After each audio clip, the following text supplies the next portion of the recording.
gardien de la Sainte Famille, époux fidèle, Père vigilant, dans la confiance tu n'as pas craint de recevoir chez toi Marie, l'aurore du salut.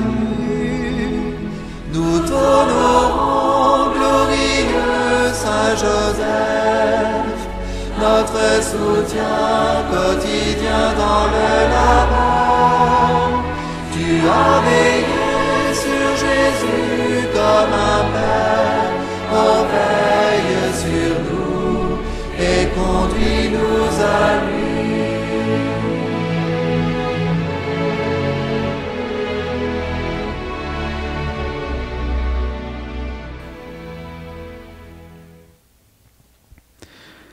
Bonjour chers amis et bienvenue à ce 3e jour de la neuvaine à Saint-Joseph qui a pour thème Saint Joseph, patron de l'Église universelle depuis 150 ans, réflexion sur l'enseignement des papes. Hier, nous avons regardé le contexte de la proclamation de Saint Joseph comme patron de l'Église universelle.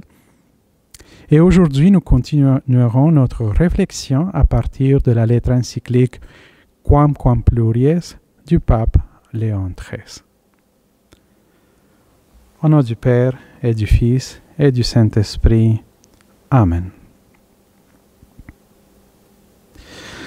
Donc, c'est dans cette encyclique d'une grande rigueur de pensée que l'on trouve les lignes essentielles de la théologie sur Saint Joseph lorsqu'elle invoque les raisons pour lesquelles il doit être considéré patron de l'Église universelle.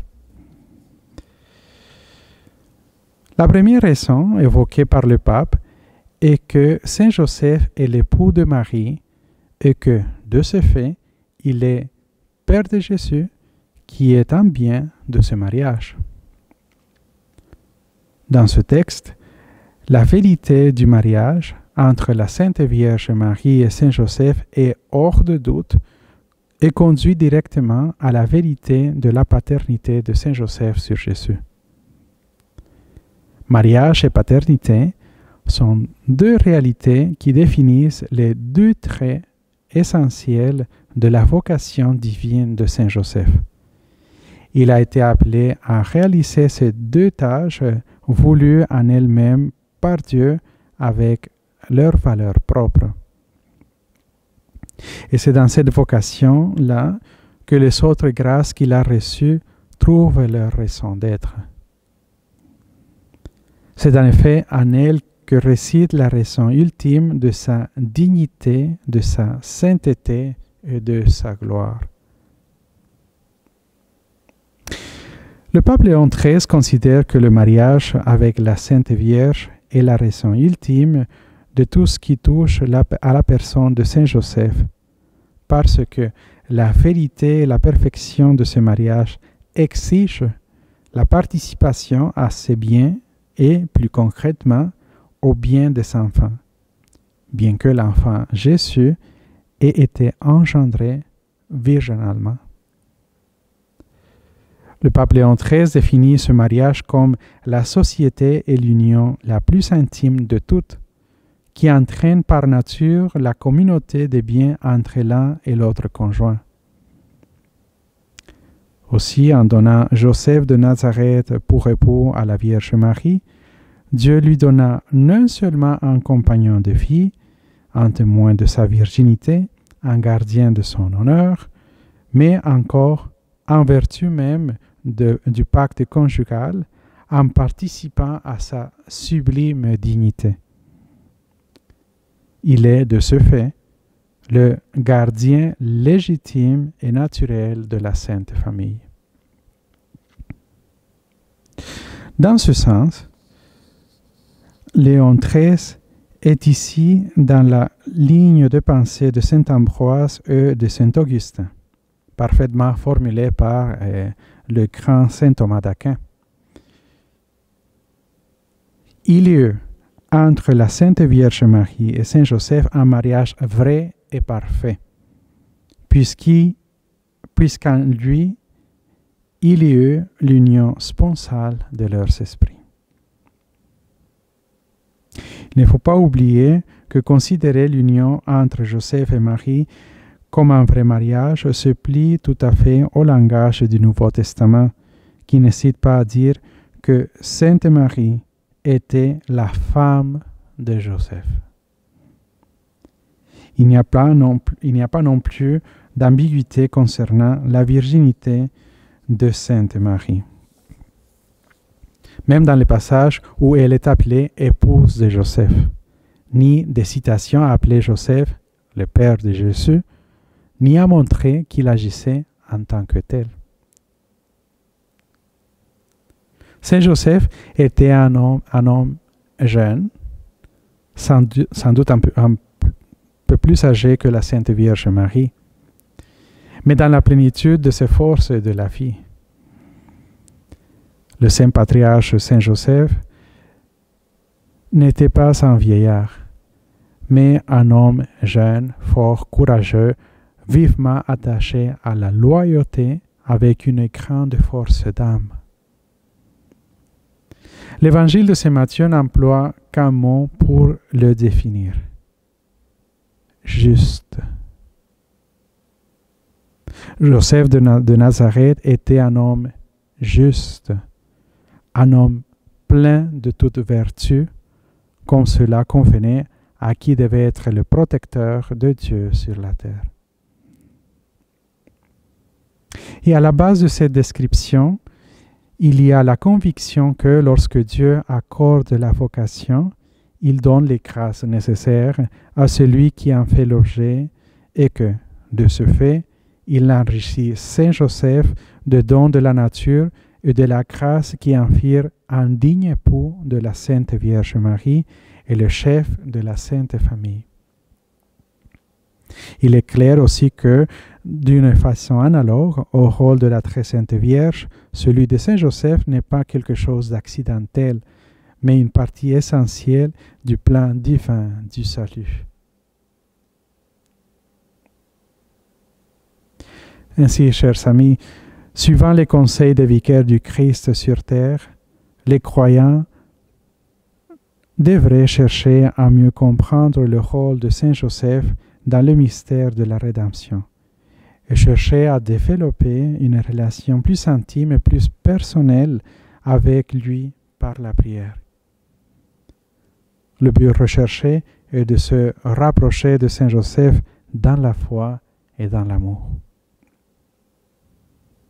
Allez à Joseph, c'est ce que les papes nous disent. Saint Joseph, fournisseur du pain de la Sainte Famille, est aussi celui qui procure son pain à l'Église. C'est celui qui vient au secours de l'Église lorsque nous sommes en détresse, lorsque nous traversons des moments difficiles comme ces temps-ci.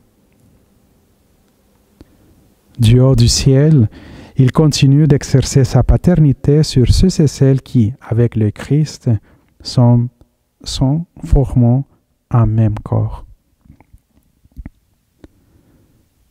Prenons cela à cœur et invoquons Saint Joseph de tout notre cœur alors que nous traversons des moments difficiles.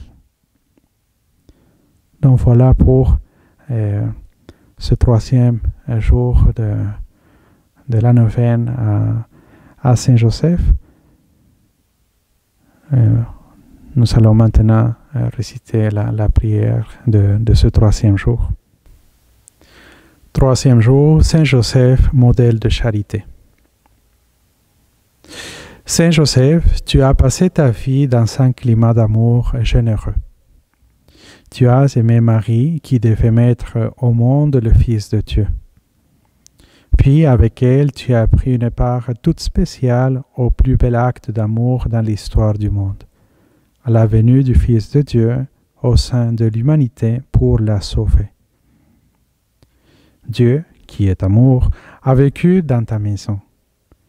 Il a partagé ta table, l'intimité de ton foyer, tes joies, tes difficultés, chaque instant de ta vie. Comme l'attention des parents est centrée sur leurs enfants parce qu'ils les aiment, toute ta générosité et celle de Marie se tournaient naturellement vers le Fils de Dieu, devenu votre enfant. Vous avez trouvé au sein de cet amour une part active dans le mystère du salut, geste d'amour parfait pour l'humanité entière. Toi qui as trouvé l'amour dans ta vie, enseigne-nous à aimer. Fais-nous comprendre que l'amour vient de Dieu. Lorsque nous sommes brisés par l'incompréhension ou la haine, aide-nous à orienter notre vie selon le désir du Seigneur. Aide-nous à voir combien la vie chrétienne est contenue entièrement dans l'amour, et que rien est plus important en dehors de l'amour de Dieu et du prochain. Comme toi, Saint Joseph, nous voulons aimer Dieu de plus en plus et partager avec notre prochain le même amour fidèle et généreux.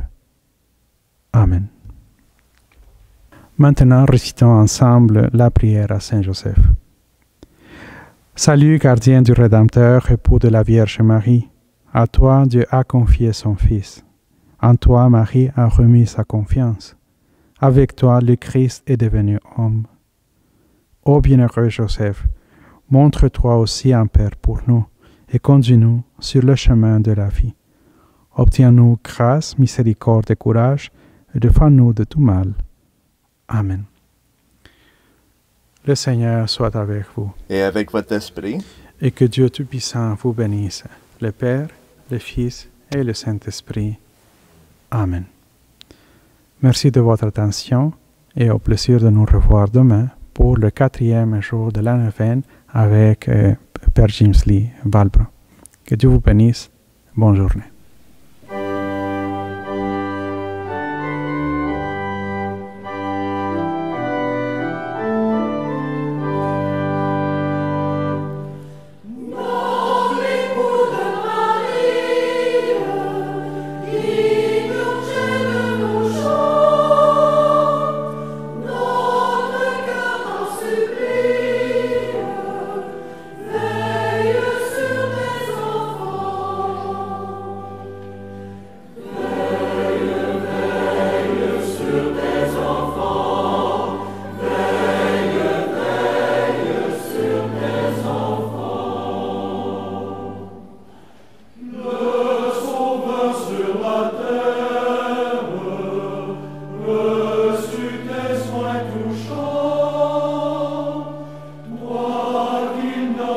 Son Père.